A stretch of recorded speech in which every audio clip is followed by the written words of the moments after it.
सभी के सामने प्रार्थना होगा।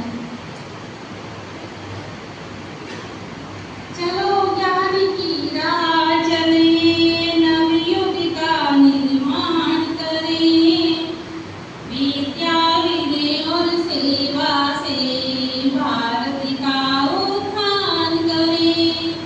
सत्य धर्म का दीप जलाकर जीवन पथ आलोकित हो, प्रेम करुणा और सद्भाव से हर मानव सुशोभित हो।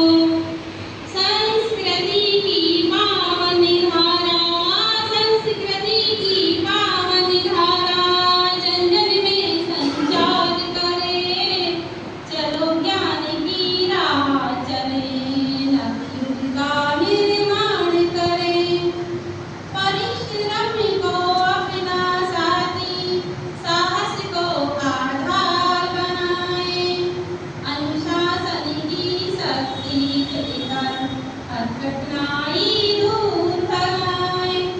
राष्ट्र गौरव की रक्षा हेतु, राष्ट्र गौरव की रक्षा हेतु तन मन अपना वार करें। चलो ज्ञान की राह चलें, नवयुग का निर्माण करें। विद्यावान अब महान बने, सेवा से सम्मान मिले, उज्ज्वल चरित्र और सद्गुणों से जीवन को वरदान मिले। भारत माता के चरणों में, भारत माता के चरणों में अपना जीवन अर्पण करें। चलो ज्ञान की राह चलें, नवयुग का निर्माण करें। चलो ज्ञान की राह चलें, नवयुग का निर्माण